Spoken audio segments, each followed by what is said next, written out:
Bismillah, Bismillah, Alhamdulillah, wa sallallahu wa sallam ala Rasulillah, wa ala alihi wa sahbihi wa man walah. Allahumma la sahla illa ma ja'altahu sahla wa anta taj'alul hazna idza syi'ta sahla. Allahumma 'allimna ma yanfa'una wanfa'na bima 'allamtana wazidna ilma wa na'udzu bika min hali ahli nar. Allahumma rizqna al-ikhlasa fi niyyati wal qawli wal amal lillahi ta'ala. Bismillah. Qala al-muallifu rahimahullah,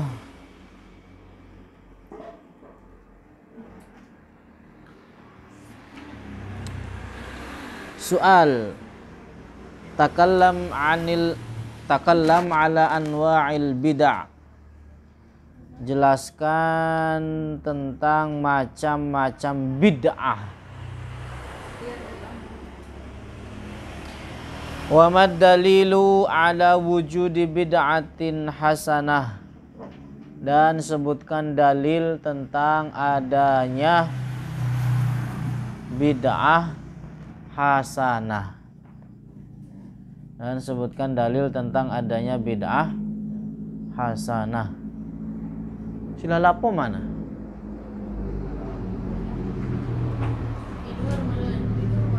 Eleh budak leutik.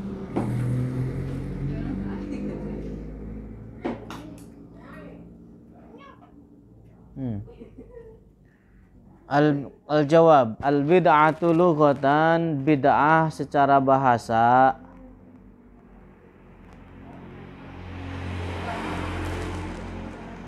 hiya adalah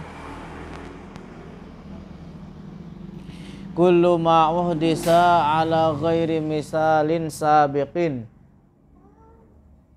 sesuatu yang dirintis, ma'uhdisa, sesuatu yang dirintis, ala ghairi misalin sabiqin lahu, yang tanpa ada contoh sebelumnya. Itu bid'ah secara bahasa, sesuatu atau perkara baharu yang tidak ada contoh sebelumnya. Wa amma min haitsu syara', adapun definisi bid'ah secara syariat, fatanqasimu ila bid'ati hudan, terbagi kepada bid'ah huda, artinya bid'ah yang hasanah, baik. Wa bid'atu dhalalatin, dan yang bid'ah dhalalah.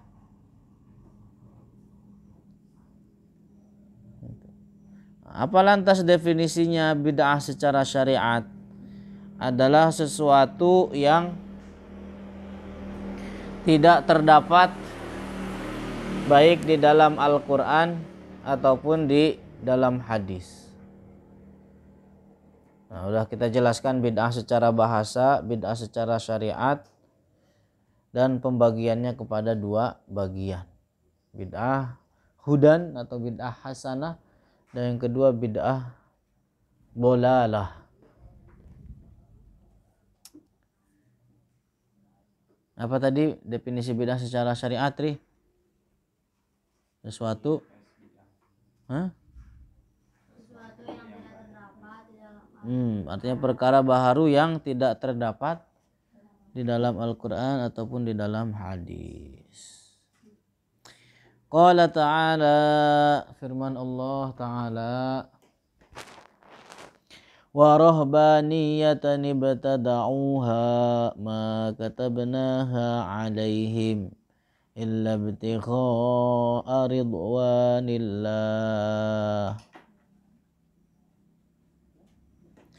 Jadi ayat ini menceritakan tentang para pengikut dari Nabi Isa, para murid dari Nabi Isa, yang mana mereka melakukan rohbaniyah. Ruhbaniyah itu artinya mereka murid-muridnya Nabi Isa ini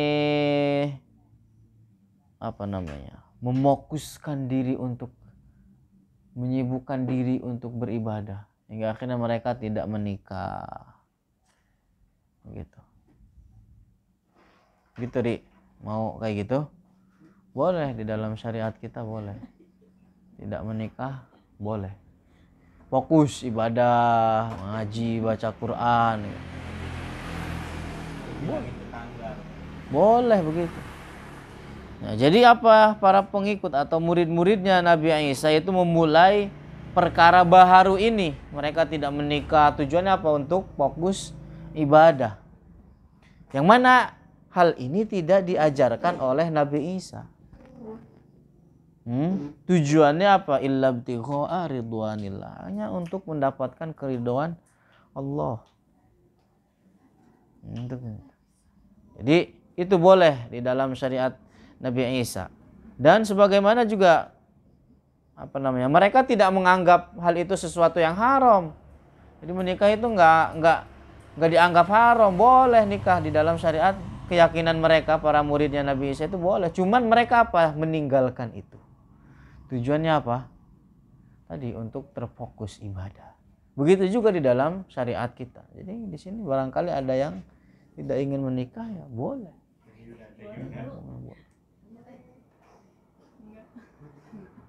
Ayu lulus SMA juga udah mau nikah. Belum ketemu aku.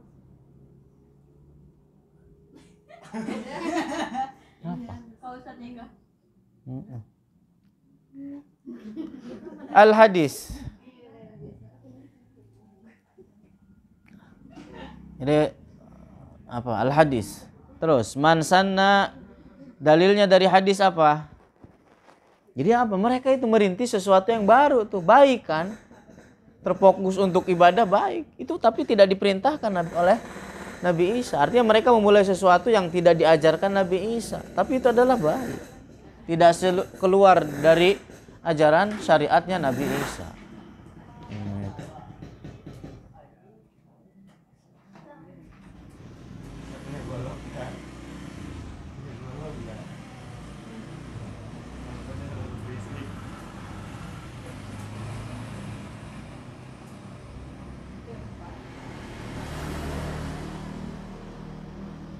Terus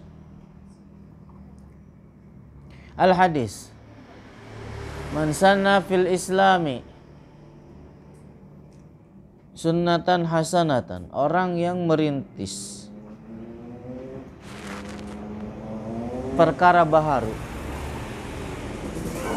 fil islami, di dalam Islam, sunnatan hasanatan, yaitu sesuatu yang baik.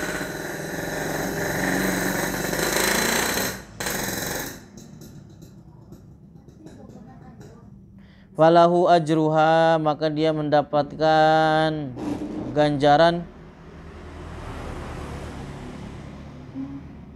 atas kebaikan tersebut. Tidak ada contoh sebelumnya. Wa ajru man amila biha min ba'dihi, dan ganjaran orang yang melakukan hal tersebut setelahnya. Jadi hadis ini tuh sebenarnya asbabul wurudnya ada sebagian ahlus suffah.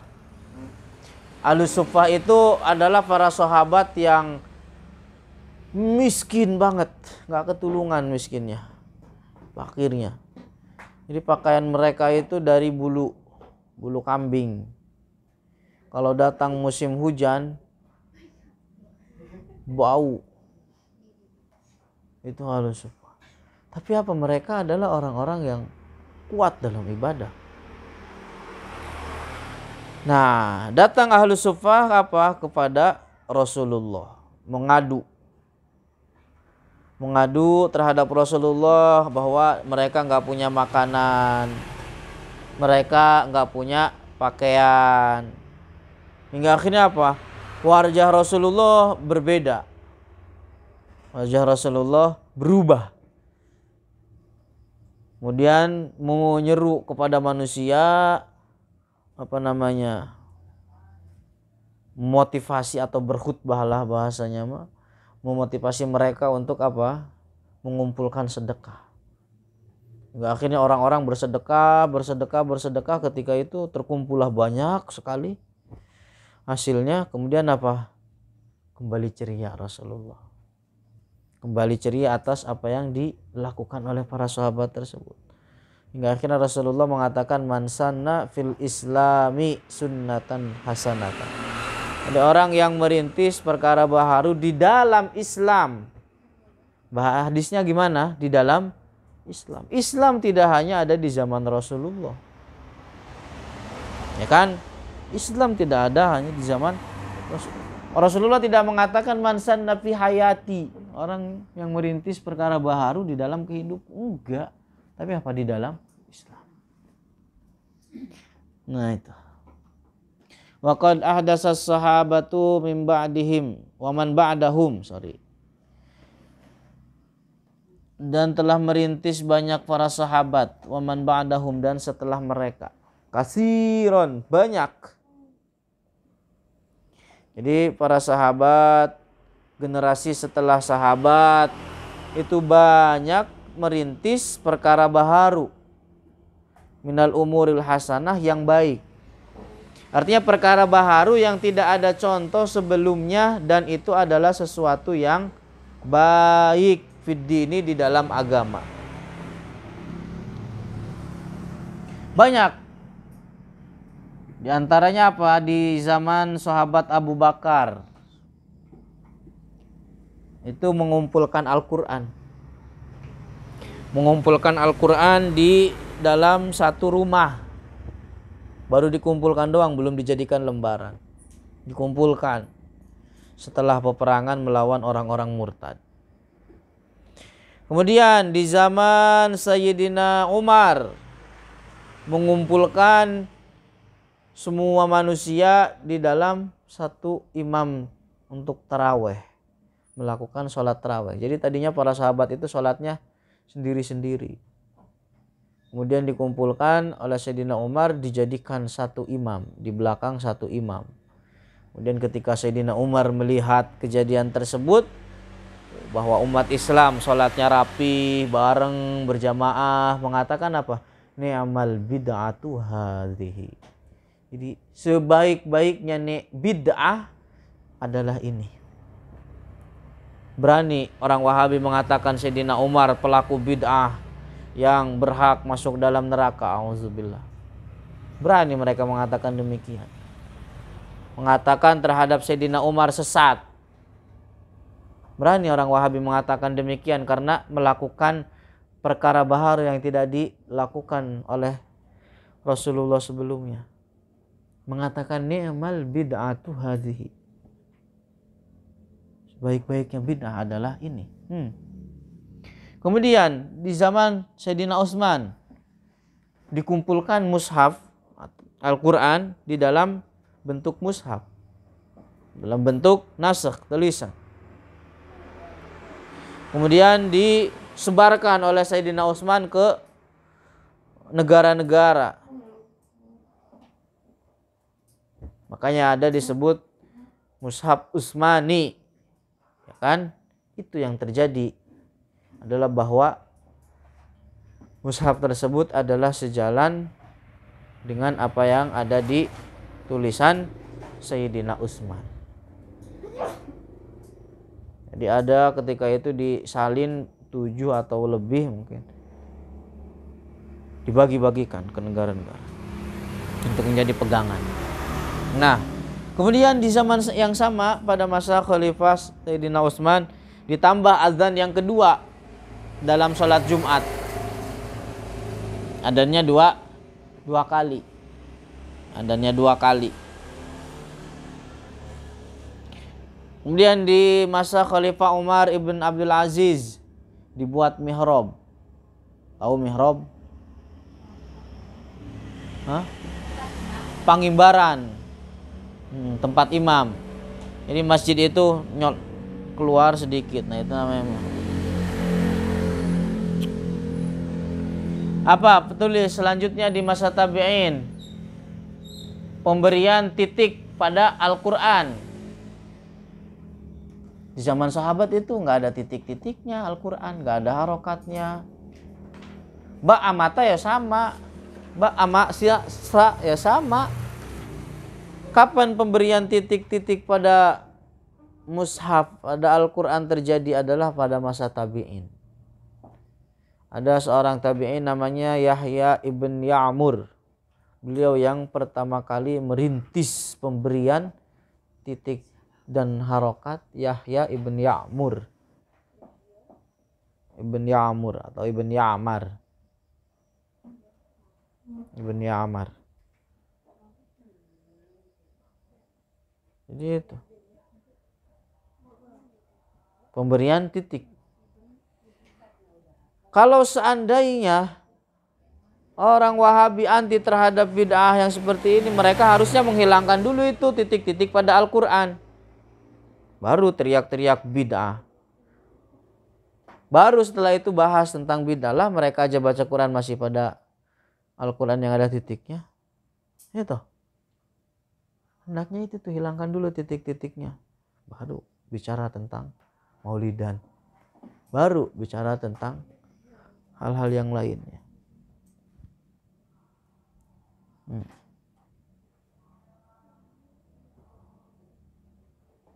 Nah. Itu banyak terus berlanjut. Wa talaqat hal ummatu bil qabul, dan diterima oleh umat akan bid'ah hasanah tersebut. Sekarang ada yang menentang pembuatan mihrab. Enggak, diterima oleh umat. Sebenarnya Wahabi itu apa sih? Omongannya ya enggak ora danta, ha? Orang omongannya itu enggak terkena kepada dirinya sendiri. Ketika terlihat ahli bid'ah, ya mereka pada hakikatnya yang ahli bid'ah.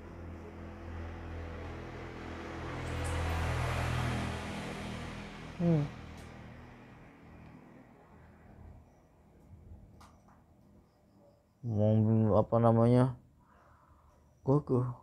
Oh, ada hadis itu. Kullu bid'atin dolalah wa kullu dolalatin finnar.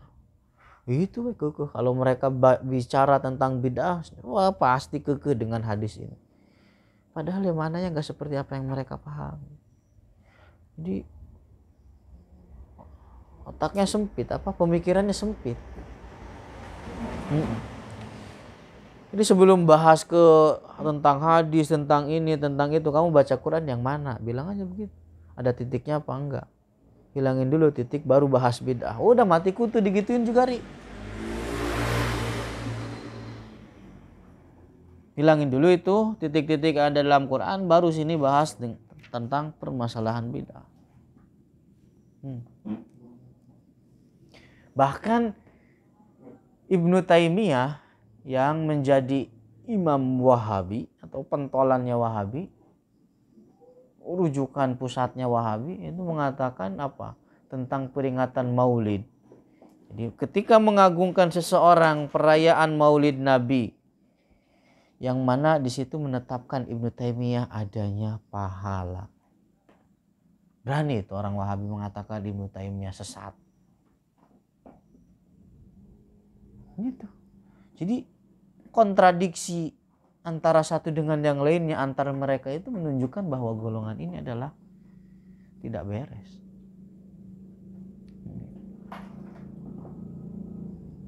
Bahkan pembagian bid'ah kepada dua bagian ini juga dituturkan oleh imam kita Asy-Syafi'i. Imam Syafi'i mengatakan bahwa perkara baharu itu terbagi kepada dua. Yang pertama adalah sesuatu yang bertentangan dengan Al-Quran, bertentangan dengan hadis, bertentangan dengan ijma', maka itu disebut dengan bid'ah dolalah.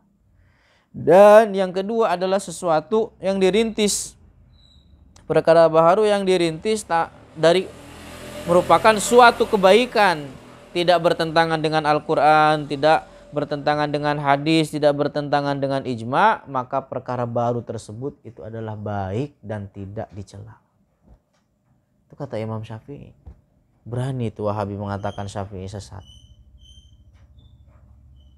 Mati kok.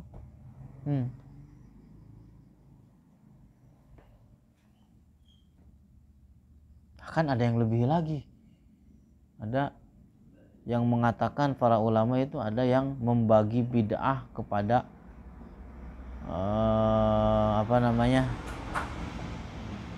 pada 5.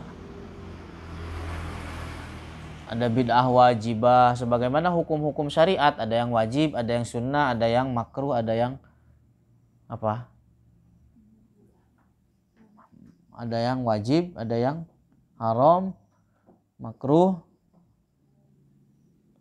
mandub, sama yang mubah. Ada ulama yang membagi bid'ah kepada hukum-hukum syariat ini.